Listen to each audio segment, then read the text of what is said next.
Bapak Ibu yang berada semua, saya akan mengutip sebuah hadis yang diriwayatkan oleh Abu Hurairah. Hadis ini memang menjadi perbincangan di kalangan para ulama berkaitan dengan terminologi atau penjelasan dalam kehidupan keseharian kita, karena memang hidup kita ini dalam bermasyarakat, dalam berinteraksi sosial sering saling pandang memandang, sawang sinawang. Dibilang orang ini kok sukses, bagus ya, berhasil. Kata yang satu lagi, enggak, dia secara kebetulan aja mendapatkan tugas, mendapatkan jabatan atau limpahan karunia yang berlebih. Satu lagi, oh kasihan ya, sekarang ini kehidupannya semakin berat. Ada lagi sahabat saya itu sekarang karirnya melejit luar biasa, karirnya sampai seperti bypass.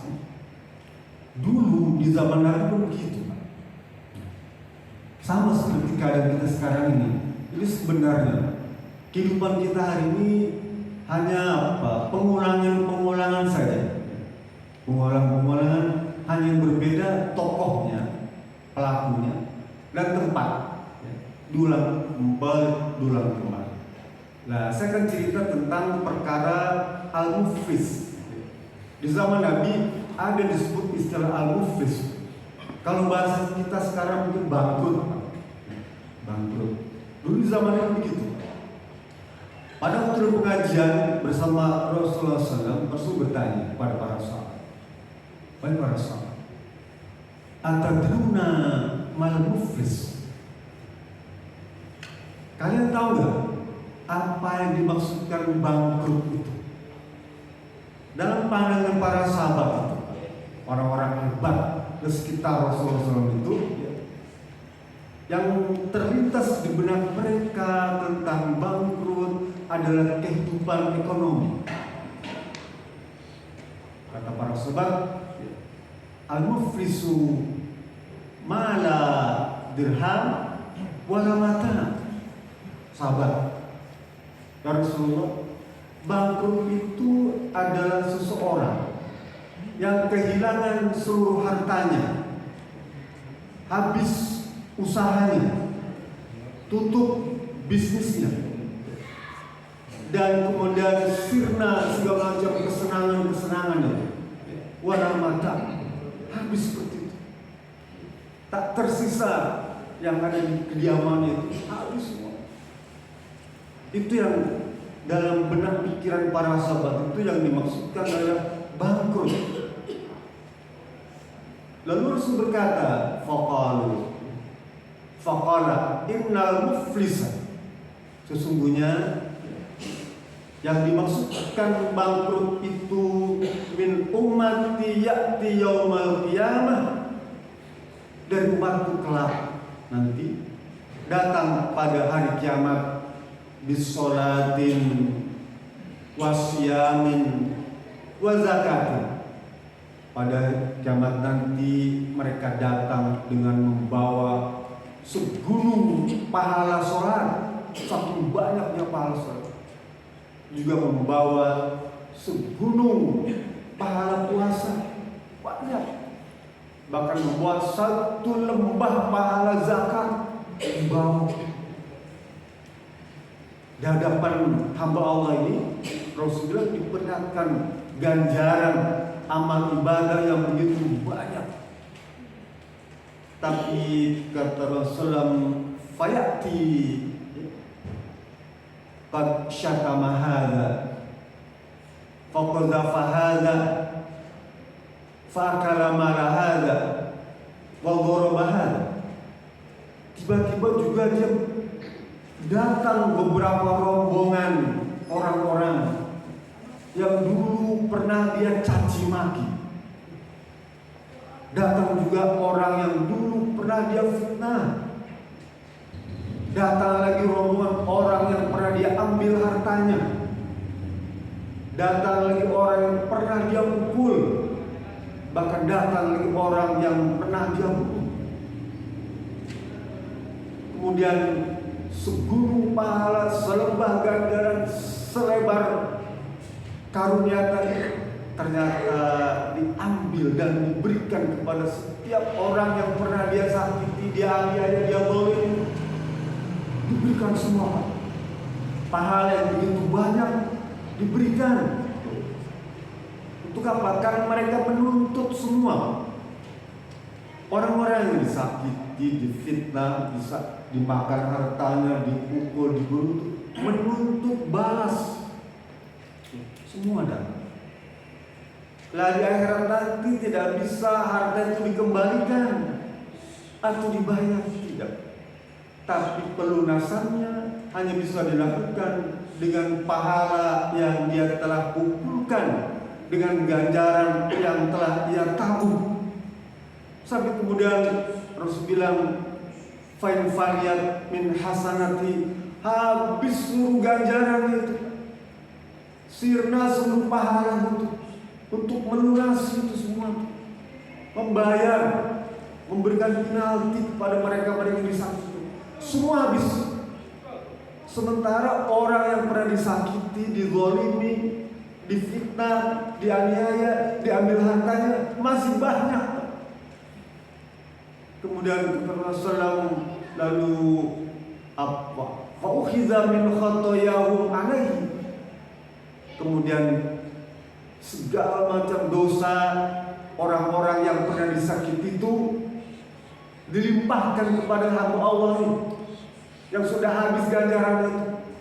Dosa mereka diberikan kepada dia. Sampai seluruh orang-orang berdosa itu dosanya ditimpakan pada hamba Allah yang tadi bawa pahala banyak itu. Summa faturhat alaih, summa turiha ila nar. Kemudian dia dicampakkan oleh Allah Subhanahu wa taala dan dilemparkan ke dalam neraka. Nauzubillah. Inilah bentuk pengadilan yang sebenarnya.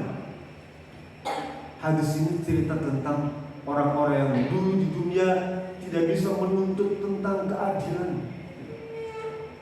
Kita di dunia sulit mencari keadilan.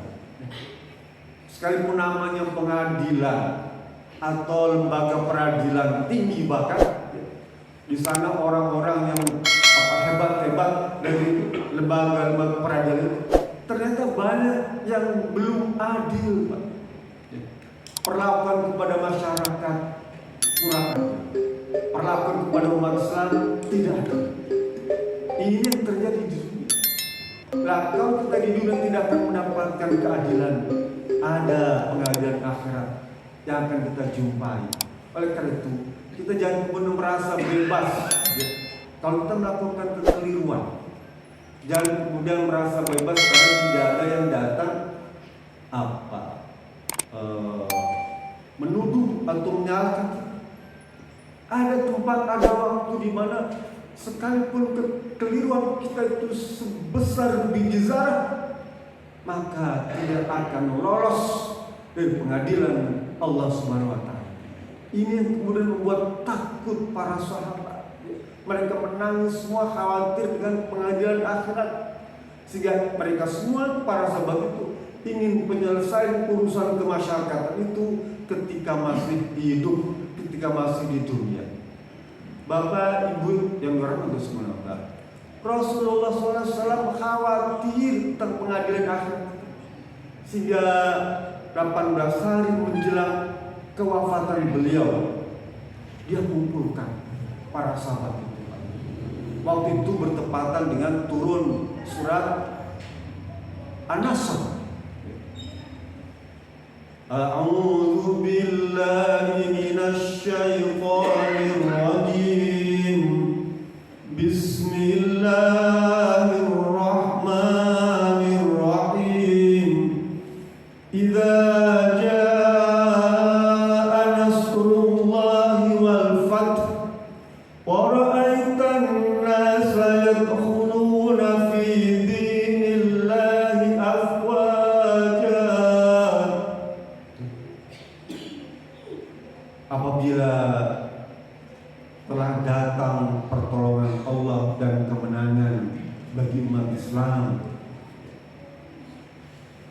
Perhatikan oleh kalian betapa banyak orang berbondong-bondong ya, masuk Islam, berbondong-bondong. Ayat ini Pak, ketika diturunkan membuat para sahabat bergembira, bahagia, senang semua. Karena umat Islam akan tambah banyak. Tapi kata Jabir bin Abdullah dan Abdullah bin Abbas ketika disuruh menafsirkan ayat ini,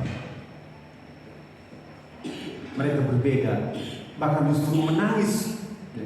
Abu Bakar Siddiq juga menangis karena dia tahu tafsir ayat ini. Ketika ditanya, apa maksud ayat tadi, wahai Abdullah bin Abbas? Kata Abbas, wahai para sahabat, ketahuilah, ini pertanda bahwa tugas Rasulullah SAW telah selesai. Ini pertanda bahwa Rasulullah SAW akan segera menghadap Allah Subhanahu wa Ta'ala. Ini pertanda bahwa Rasulullah SAW akan segera meninggalkan kita. Pertanda bahwa Rasulullah SAW akan segera wafat. Begitu tafsir surat An-Nasr. Betul saja, tidak lama kemudian Rasul mengundang para sahabat di Masjid Nabawi. Di sana ada mimbar. Lalu kemudian falmar taqad darajat al-ula. Rasul naik ke tangga pertama. Wasali tangga kedua. Wasali tangga ketiga. Berbicara di atas mimbar di bawah Allah. Sempatkan sholat di depan mimbar. Bapak akan mendapatkan sensasi yang luar biasa. Kalau Bapak sempat sholat di depan mimbar, keluarkan saja, sempatkan persis di depan mimbar. Kalau Bapak niat kuat, insya Allah saudara berangkat haji, sempatkan sholat di Rawa, sholat di depan mimbar yang menjadi catatan sejarah. Saya akan sampaikan cerita ini.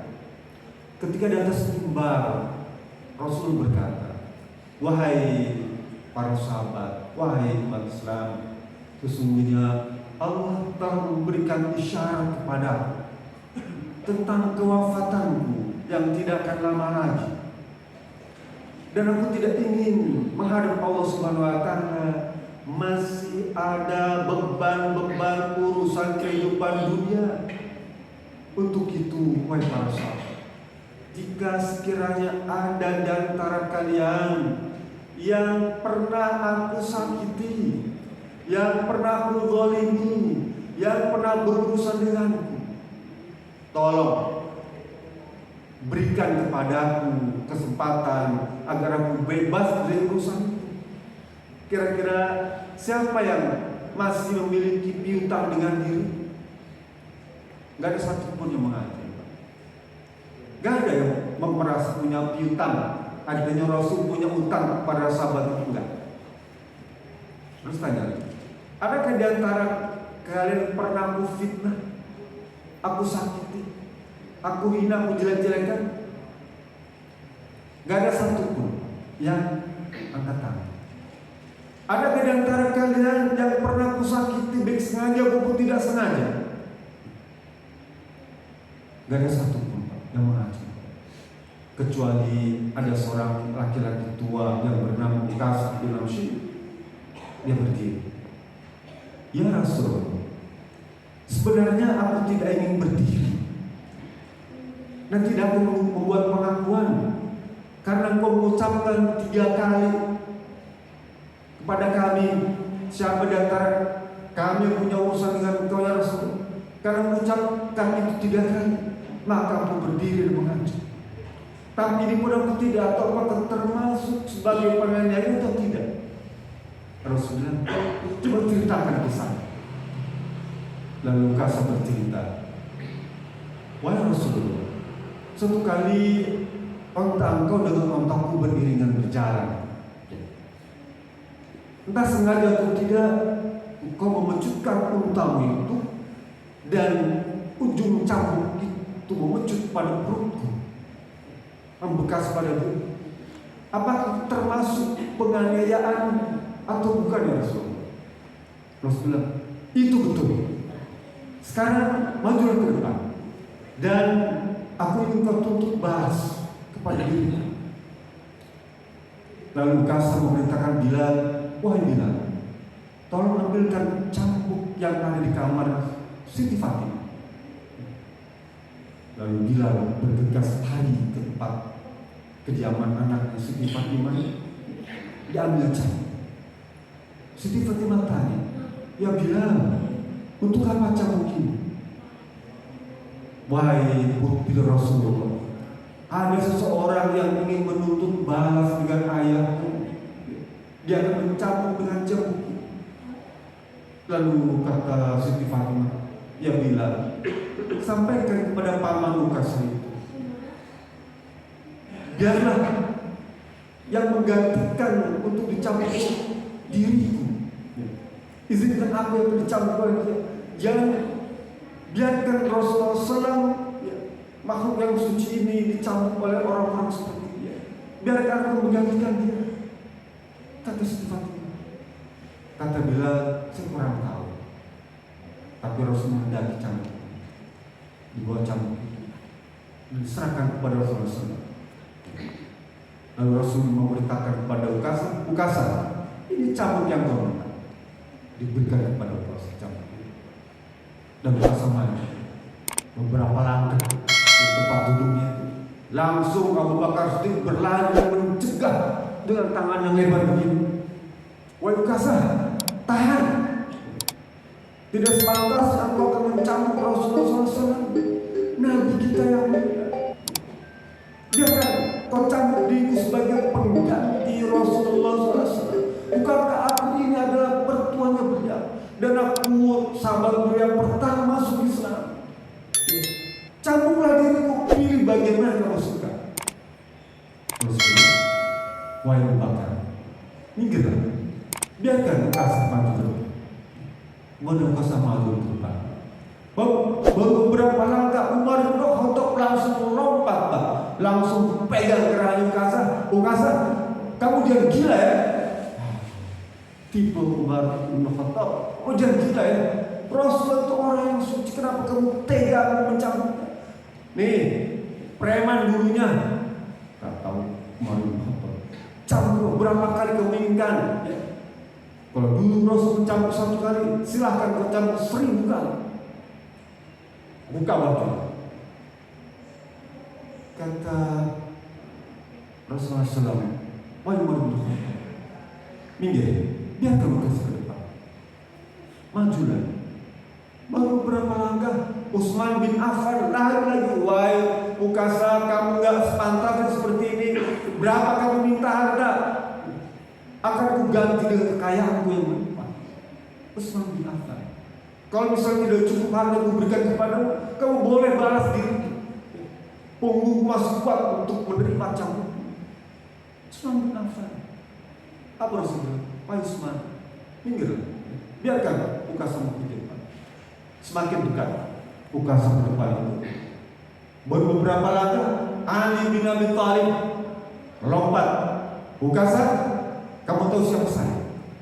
Saya adalah anak Rasulullah SAW, anak mantu. Anak dia itu adalah istriku, dan aku keponakan dia. Dia darah daging Rasulullah SAW. Aku satu nasab dengan dia.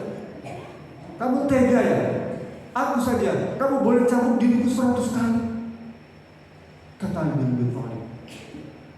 Rasulullah, wahai Ali bin, minggir, biarkan bisa ke depan. Maju semakin dekat. Gak lama Hasan Hussein cucu Rasulullah SAW berlari. Wahai paman Ukasha, dia pegang tangan kanannya satu Hasan, dia pegang tangan kirinya Hussein. Wahai paman Ukasha, jangan kau cambuk ya. Kakekku ini dia sudah tua ya Ukasha. Jangan, biar aku saja sebagai pengganti. Anak kecil membela kakeknya tuh, jangan sampai dicambuk. Dia tarik. Wahai paman Ukasha, jangan. Kakekku jangan sampai kau cambuk, biar aku saja. Lalu Rasulullah berkata, Ali, ambil anakku itu dan Hasan Hussein bersama. Sekarang bagaimana? Semakin dekat jarak antara Rasul dengan Ukasa. Lalu Ukasa bilang, ya Rasulullah, bagaimana saya akan bisa mencambuk kau sementara kau ada di atas mimbar? Aku di bawah. Lalu saya paham. Lalu kemudian turun. Sekarang sudah berhadapan, face to face, head to head. Ya Rasulullah, dulu ketika mencambukku aku dalam keadaan tidak berpakaian. Tahu maksudnya? Dibuka bajunya. Gamis Rasul itu dibuka dan nampak kebersihan pada tubuhnya itu, kesucian.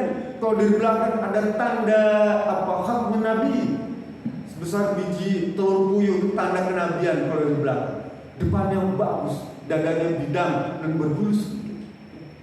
Setelah dibuka baju itu, kemudian Ukasa tiba-tiba merangkul Rasulullah SAW dan mencium perut Rasulullah SAW. Ya Rasulullah, maafkan saya.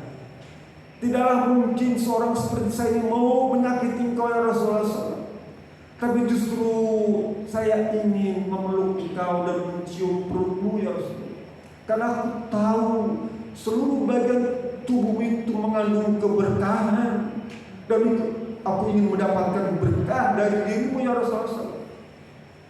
Kemudian dipeluk Ukasa.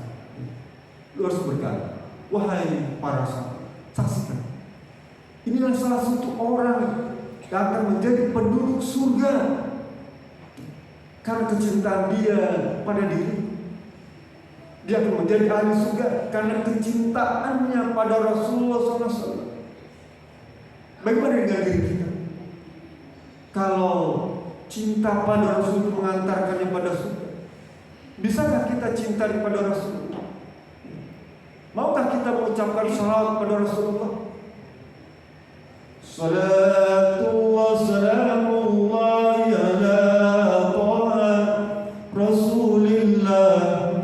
Salatullah salamullah ala Yasin Habibillah. Tawassalna bismillah wa bil hadi Rasulillah bi alil badri ya Allah.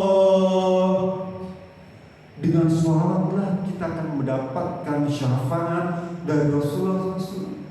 Tidak cukup amal ibadah kita Pak untuk mengantarkan kita kepada pintu surga, tapi sholawat yang kita selalu kumandangkan kepada Rasulullah itulah diantara yang memberikan syafaat kepada kita dan memudahkan kita untuk masuk ke dalam surga Jannatun Na'im. Mudah-mudahan dengan iktikaf malam ini kita semua dibimbing dan dituntun oleh Allah Subhanahu wa Ta'ala dan senantiasa menteladani sikap dan perilaku Rasulullah SAW. Dan jangan lupa selalu bersalawat pada setiap saat. Rasanya itu saja yang bisa saya sampaikan. Lebih kurang mohon maaf. Mari kita sama-sama dengan munajat kepada Allah Subhanahu wa Ta'ala. Allahumma shalli ala Muhammadin wa ala ta'ala sayyidina wa rasulina ajma'in. Allahumma qul muslimin wal muslimat wal mu'minin wal mu'minat wal ahya'i wal amwat innaka sami'un qaribun mujibud da'wat ya qadiyal hajat.